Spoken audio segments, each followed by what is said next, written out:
আমি আমাদের উপজেলা স্বাস্থ্য পরিবার পরিকল্পনা কর্মকর্তা হিসেবে উপজেলা স্বাস্থ্য কমপ্লেক্সের পক্ষ হতে আমাদের মাননীয় ভারপ্রাপ্ত স্পিকার জনাব কায়সার কামাল সাহেবকে আমাদের পক্ষ থেকে কৃতজ্ঞতা এবং আন্তরিক মোবারকবাদ জানাচ্ছি। কারণ আমার হাসপাতালে দীর্ঘদিন থেকে এই সোলার সমস্যার কারণে যখন কারেন্ট চলে যেত দেখা গেছে আমাদের ইনডোর আউটডোর এবং বিভিন্ন ইয়েগুলিতে আমাদের সেবা প্রদান করার জন্য যথেষ্ট কষ্ট পোহাতে হতো, রুগীরা অনেক কষ্ট পেত। তো ওনার আন্তরিক সদিচ্ছার কারণে এবং উনি দ্রুততার সাথে আমাদের জন্য এই হাসপাতালে একটা হাইব্রিড সোলার ইনভার্টারের ব্যবস্থা করে দিয়েছে, প্রায় 5 কিলোওয়াটের ব্যাটারি সাথে মেশিন সহ। তো এটা একটা আমাদের জন্য বিরাট বড় অ্যাচিভমেন্ট এবং ওনার পক্ষ থেকে আমাদের জন্য বিরাট বড় উপহার এটা। আমি মনে করি যে এই মুহূর্তে আমাদের হাসপাতালে যখন কারেন্ট চলে যাবে আমাদের রোগীদের সেবা প্রদানে ওই রকম ভাবে ব্যত্যয় ঘটবে না।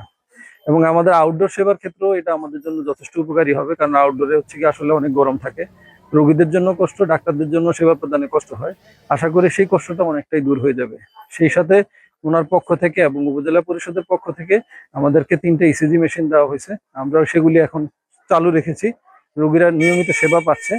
আশা করি ভবিষ্যতে আরো অন্যান্য সহযোগিতার মাধ্যমে আমার হাসপাতালের পুনঃ উন্নতি হবে এবং ওনাদের সহযোগিতার মাধ্যমে আমাদের হাসপাতাল আরো বেশি পরিমাণ স্বাস্থ্যসেবায় আরো নাম করবে আশা করি।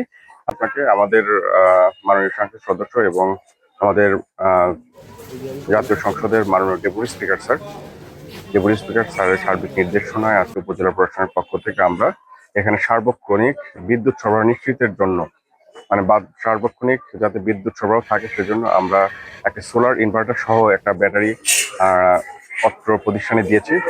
আর ইতোপূর্বে অত্র হাসপাতালে আমাদের উপজেলা প্রশাসনের পক্ষ থেকে স্যারের নির্দেশনা মাফিকে 3টা ইসিজি মেশিন দেওয়া হয়েছে। মূলত হচ্ছে সেবার মান বৃদ্ধির জন্য এবং যে সকল যন্ত্রপাতি সহ যে সকল সামগ্রী স্বল্পতা রয়েছে হাসপাতালের সার্বিকভাবে সকল কিছু সরবরাহের জন্যই আমরা এই উদ্যোগগুলো নিয়েছি।